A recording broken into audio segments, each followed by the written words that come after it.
to be present. You know, I tend to be on my phone a lot and my kids call me out on that, but just being available to them. I don't think we realize when we're putting walls up. You know, if I close my bedroom door, my wall's up. If I have my phone, my wall's up. If I'm on the phone, you know, my wall's up. And so giving opportunity where they can come to us and communicate with us. I have to run to a meeting in a few minutes, but I have one little thing about assumptions.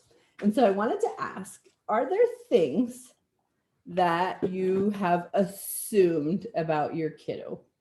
And the one that comes to mind that I hear the most is my mom assumes I'm in my room playing video games all day long, when in reality, I took a 5-minute break because I couldn't even focus anymore. Or my mom assumes that I have so much extra free time now because I'm at home.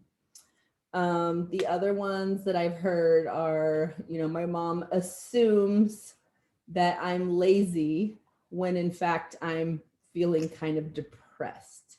Does anybody have any assumptions that they have made about their kids, or that maybe your kids have even said, like, you're assuming that's the truth, but it's not?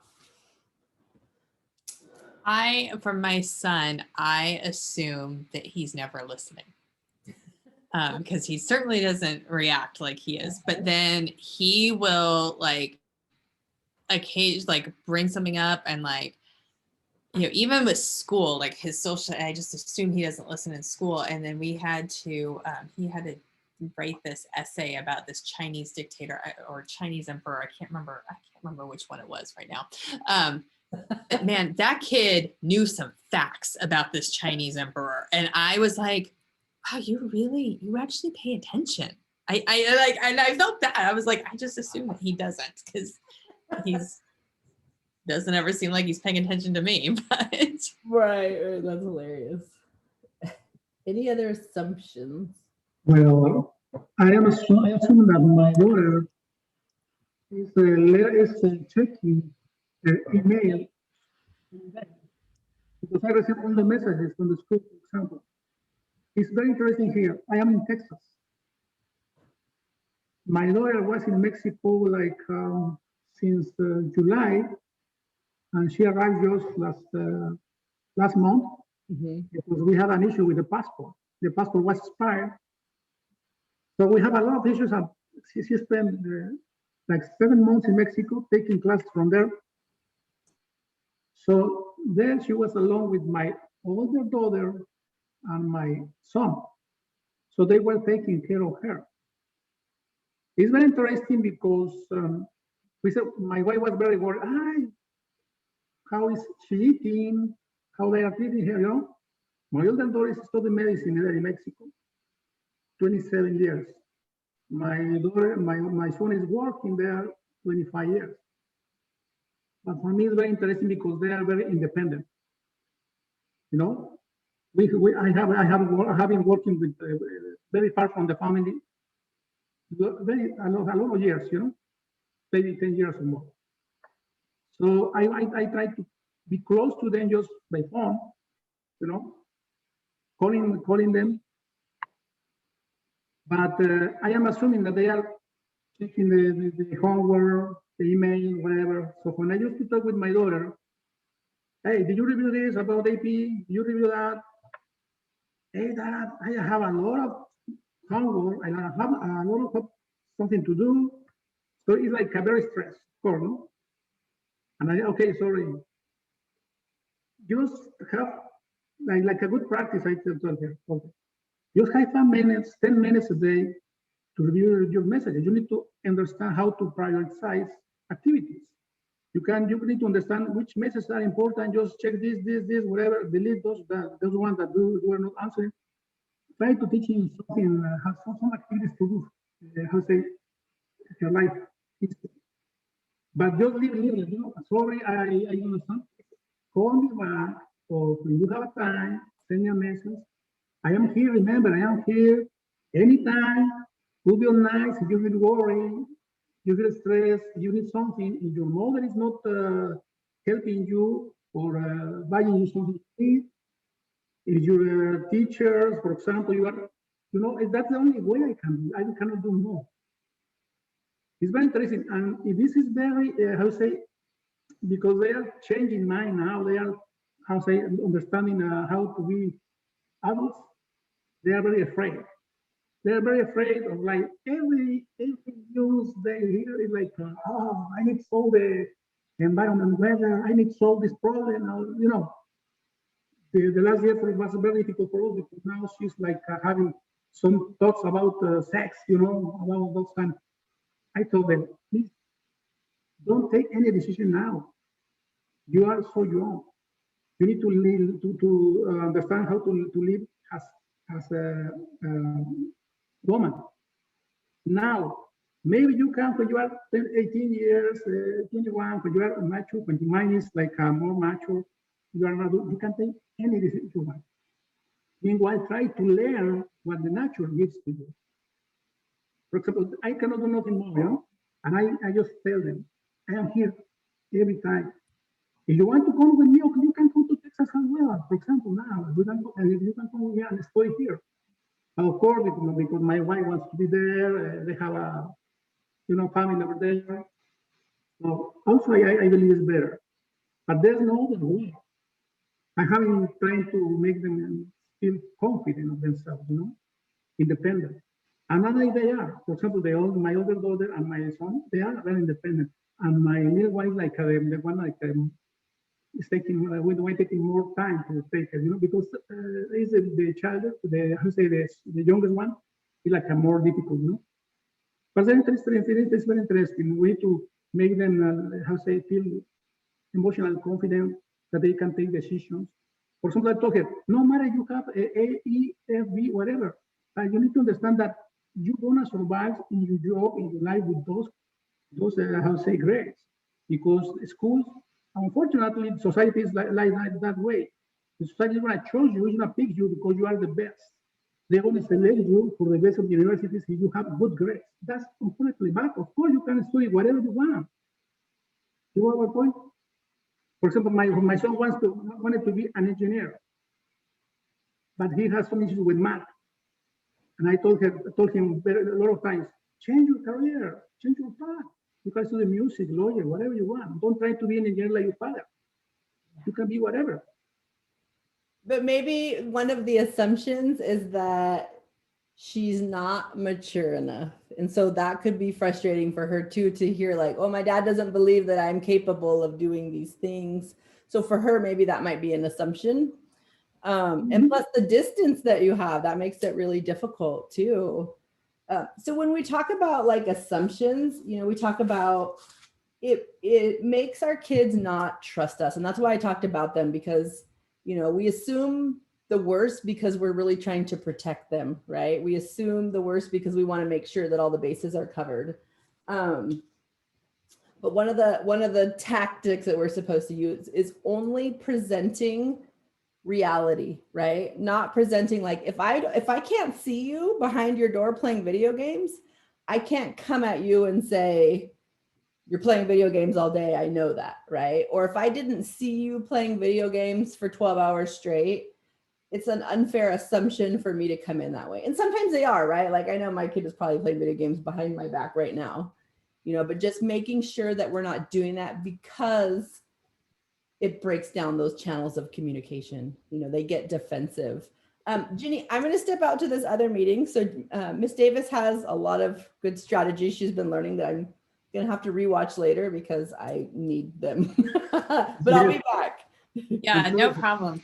Sorry for not attending 100%, but I have a meeting, you know. I just wanted to make one comment. For example, talking about internet or browsing or whatever, I just told my daughters, you are free to check whatever you want, but just think you can find the best things in the internet, the best thing to learn, but also the bad things. I cannot read with you checking what you're checking, watching, browsing, whatever. I just think of that. It's most important. I cannot. I mean, has the what's the name? Sorry, the teacher.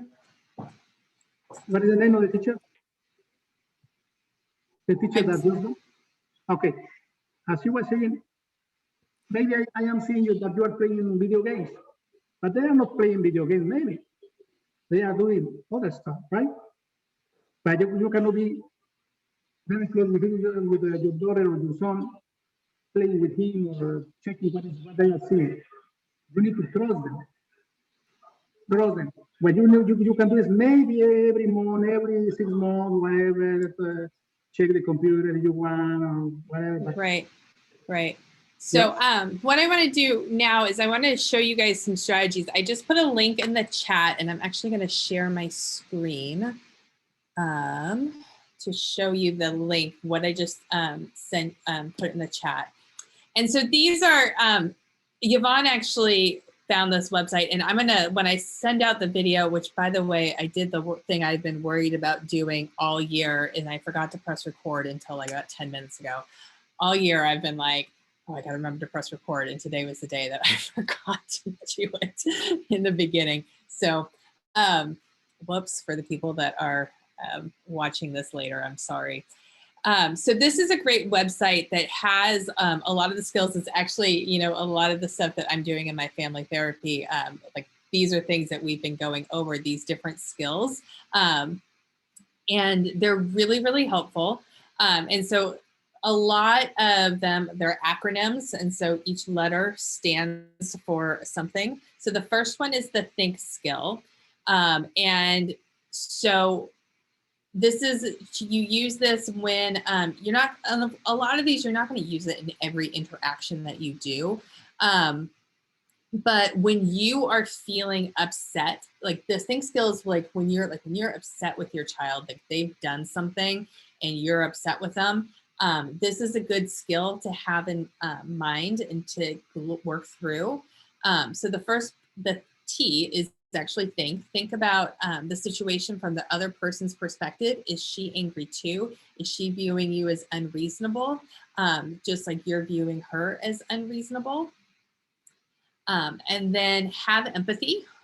What does it feel like to be the other person? Let yourself feel her emotions for a moment. So you think about where they're coming from and then be empathetic about where they're coming from. And so then you have interpretations of the other person's behavior. Think about possible reasons she did the thing that upset you. Start with outlandish reasons to open your mind, like, you know, just like go out there, like all the different reasons that they possibly, you know, that your child possibly could have done whatever they did that upset you. This is a skill that you would use when you're upset. And then come down to more realistic reasons. And so they give this example. She was raised in a lab and didn't have a heart. She wasn't raised in a lab, but she works for the lab and is doing tests on how mean she can be and get away with it. Her hamster died this morning and she's masking her sadness with meanness. She struggles with depression and had to just had a snap that caused her to be rude. She's just human, got frustrated and didn't manage it well. We all make mistakes. And you see how like it like started like really extreme and like outlandish, like obviously that's not true. And then kind of get into, you know, something that's more probably closer to the truth. And then the notice the other person. Notice when she's trying to be kind to improve the relationship. Notice that she looks scared, even though you thought that she was mad. Notice that she smiled at you. And even though you may not be on good terms yet, you don't have to do anything about it, just simply take note. And then kindness in your response. That doesn't mean you have to forgive, because again, you're upset when you're using this skill. But try, you're not going to forgive yet immediately, but still try to be kind with your words. And, you know, don't respond in anger and make the situation worse. So this is a really good skill. There's a couple of other skills. The next one is fast. So this is when you would use this skill when you're having a conflict and you have to really kind of like you're standing up for yourself and like your position. So if your kid or your spouse or whoever, your boss, again, because these are skills that you can use in any part of your life, is being unfair to you and you really want to maintain your self-respect and what you're standing for in this conversation, this is a good one to have. So the F is fair to yourself and others. This is your thoughts and actions. When you're being fair, you're not being dramatic or judgmental, but you know, you're you're being fair. And then no apologies. So kind of stick in, the A is for apologies, but no apologies. That doesn't mean you never apologize. Like we just talked about, apologizing can be incredibly powerful in relationships. However, you don't need to apologize when you've not done anything wrong. Like, for example, like if your kid, like you have a rule, like say it's curfew. Let's just do something simple. You have a rule like your kid has to come home at a certain time, and your kid doesn't do that. They come in late and you're upset with that. You're not going to apologize because you're upset and they broke the rules. You were right. So, like we were talking about before, saying you're sorry to a kid can be a very powerful thing, but it's not something you want to do in communication when you haven't done something wrong. Stick to your values, stand up for what you believe in, and then truthful. Be honest with yourself and others. Don't exaggerate the situation. Also, don't minimize it. Make sure that you're being truthful. And then the give, this one's really nice. This is like just for any, like to maintain positive relationships. I really like this one, because especially with your family communication, whether it be with your partner or your kids, this is really a good strategy to use. And being gentle, I mentioned that a little while ago, like being gentle in your approach, being mindful of, the other person's emotions, and not, you want them, like when you're bringing up a concern or something that you're worried about that they're doing, that you don't think they're necessarily doing the right thing, you don't want to come at them as if you're attacking them. Come across in a more gentle way. Be interested in what the other person's saying. You have to really listen to what they're saying, and also their body language. Like, are they closed off? Are they not wanting to talk to you? Or do they seem like they're uncomfortable? Are they, so really listening and being interested in what they're responding to you. Yvonne had mentioned validate before, but confirm not only what you hear what the other person's saying, but you understand it by echoing their emotions. So that's like, it's not just validating like, oh, I heard you say that you are, you don't like that I, have this rule, but really like, what's their emotion? Like they are frustrated with you. They feel like you're not listening. That's not really an emotion, but they're frustrated, they're worried, they're angry, they're sad that you don't trust them. So validate their feelings. That is something, like I told you guys, like I'm doing this family therapy, and we were talking about this this is the last time I have this family therapy on Wednesday evenings. And the therapist was in charge, like she really emphasized the validating the feelings as the most important thing out of all of this, is really validating how they are feeling. And that a lot of times people, not just our kids, but it could be, a colleague at work. It could, be your partner. It could be anybody. It could be your own parents, with you, like we're all dealing with aging parents. It could be, validating where they're coming from and what their feelings are, and just letting them be heard. And then the easy manner, present yourself as relaxed and comfortable throughout the interaction. You may be more approachable. This kind of goes with the top one, with the gentle demeanor, having an easy manner. And what recommendations that have been given to me that I think is really smart with any of these strategies is, if you're going to have a difficult conversation with anyone, like, you're gearing up that you have, like, obviously sometimes you have a difficult conversation that comes out of the blue and you can't really prep for it. But a lot of times that you're going to have a difficult conversation coming up, whether it be with your boss or your partner or your kid, like you've got a situation, you're going to have a tough talk with them. Practice this, like run through the conversation in your mind and like practice like what you're going to say. And I did that. I told you guys I had this meeting a couple of weeks ago with the two associate superintendents in the district. I had this big meeting, and I used this next one. I used the Dear Man. And worked. So it was a situation where I had to come in and like advocate for the school and ask for something big that, you know, where I had a disagreement with them about, it was about what our future enrollment is and staffing and stuff like that.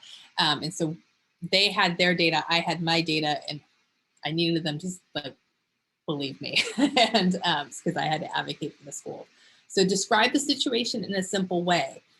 You know, they give the example of going to the movies. So in my situation, I had to like say, you know, these are the numbers that we have. This is our past history with enrollment. This is what we know to be true every year with our enrollment patterns at Piedmont Hills. Express what you would like. You know, this could be how you feel about it. It could just be like the facts of, you know, so this could be like, you know, and so they give the example of going to the movies, like the kid, you know, wants to go to the movies and say like, it would make me really happy. You know, in my situation, it was a professional type conversation. So I didn't want to like use my own emotions. That didn't seem, you know, to be appropriate in a professional setting. But I said, you know, this is what our school needs. Like there's going to be a negative impact if we don't get this. So I expressed like kind of like the bigger picture.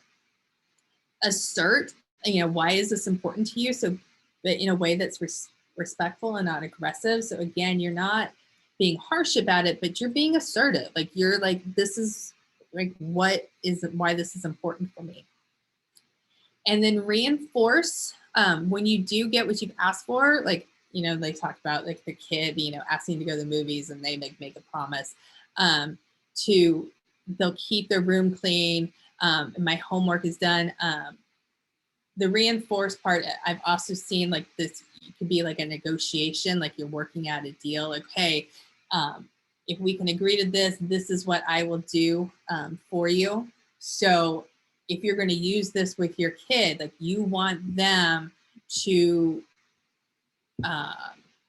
do their homework every night, you know, at a certain time, you know, you can reinforce this, like, okay, if you do this, I'm going to do this for you. This is where you can have some negotiation stuff as part of this conversation.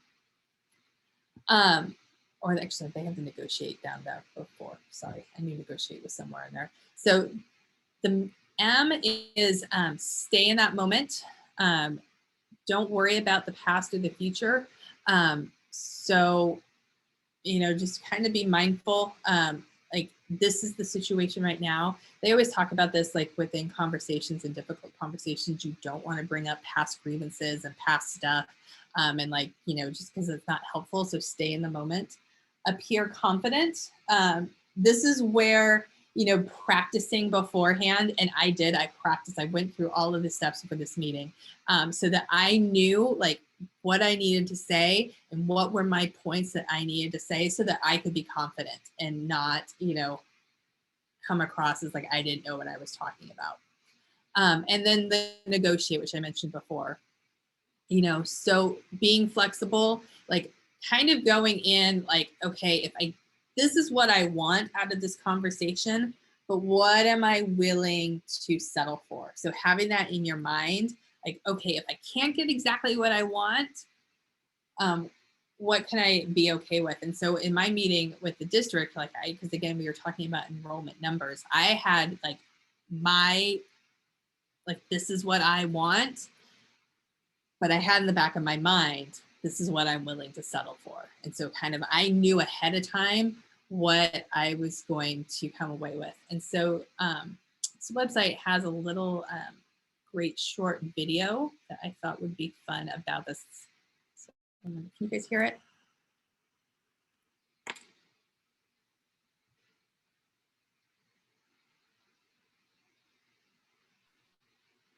There's no sound. Oh, there's no sound? Oh, because I have my headphones in. That's why there's no sound. I can hear it. Hold on. Let me start it over. Sorry about that. Person. It's also a skill that can help you resolve conflicts and effectively say no when you need to. Reload this site. Quick question, what does DBT stand for? I'll look it up and I'll tell you. Dear Man is an acronym in the Interpersonal Effectiveness DPT skills. Dear Man skills teach you how to ask for something from someone while still maintaining a good relationship with that person. It's also a skill that can help you resolve conflicts and effectively say no when you need to. Each letter is a reminder of how to implement this skill in conversation. The D in Dear Man reminds you to describe. First, let's set up the conversation by only stating the facts about it. You're not going to ask for, reject, or give an opinion at this point. You're just going to set up the facts about the situation so you and the other person are both on the same page.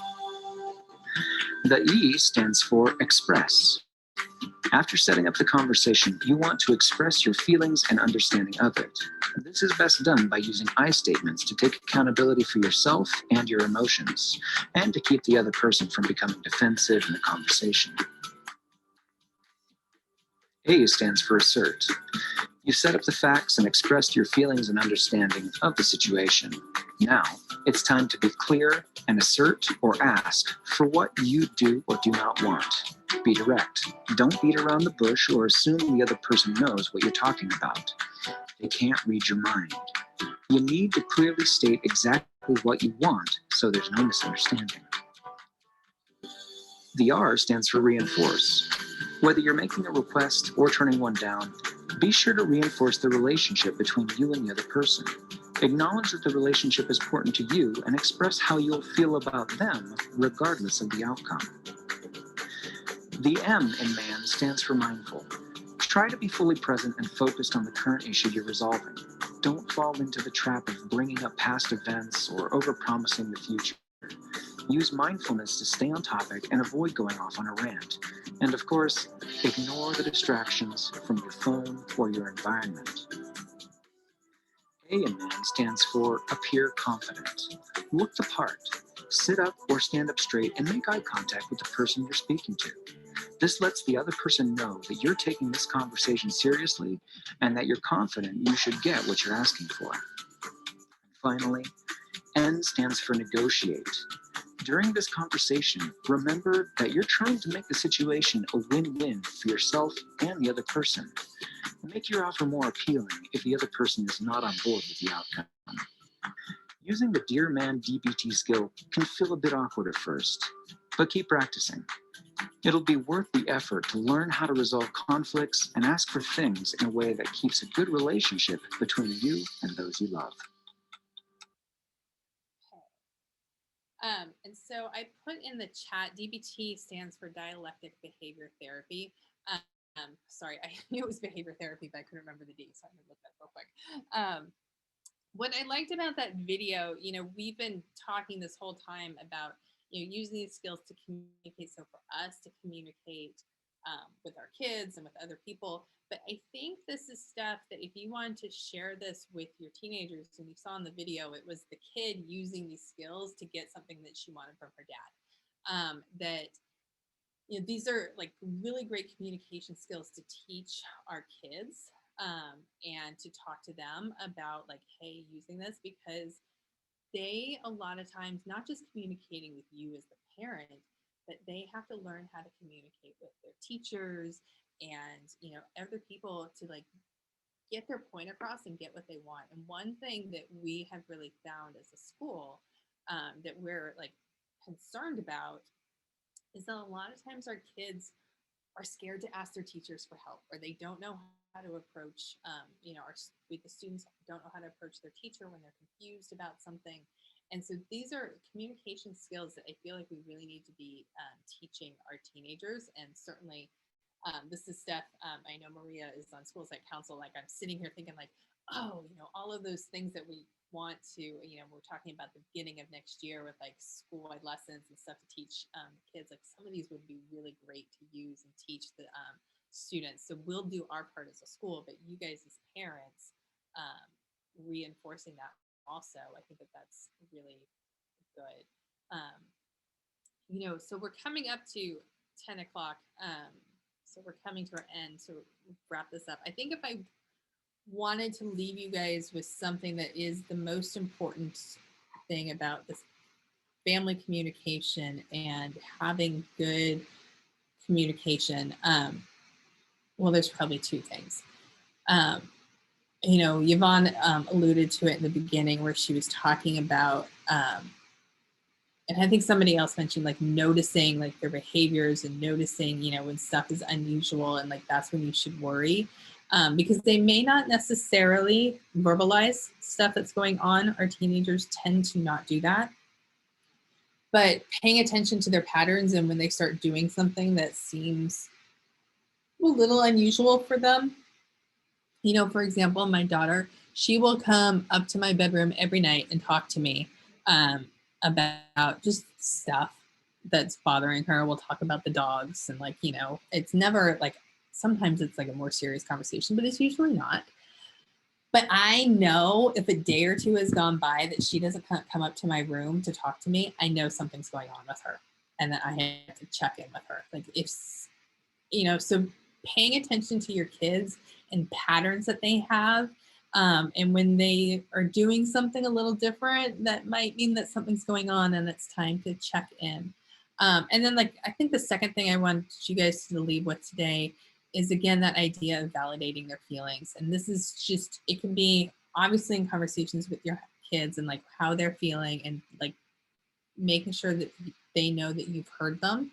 But, you know, with your partner in life, with, you know, even in work, like when you have a disagreement, I have found this to be really true. And like, you know, in a professional setting, it's kind of because you don't want to get emotional. And so it may not be validating their feelings, but maybe validating their concerns or their point of view or where they're coming from in their, you know, when you have a disagreement with somebody. So hopefully, thank you, Margaret. I'm glad you've learned a lot. I hope all of you have found this to be helpful. I know that just doing this and learning, I've been, like I said, the past year, I've been really learning a lot of this myself. I have found this to be very helpful. And just not only, you know, communication with my family, but just communication in general, because it is actually something I do for a living. So it's been very, very helpful. So hopefully you guys have enjoyed this. Thank you so much for joining me today. Next week, we have an interesting topic. Next week, it's actually it's not gonna be talking about our kids. It's gonna be for parents. We're gonna talk about getting older and how we deal with that. Because next week is actually my birthday. And so I was like, you know what? Let's talk about aging. It's a timely topic. All right. You guys have a great rest of your day. Thank you so much for joining me. Thank you, you too. Bye.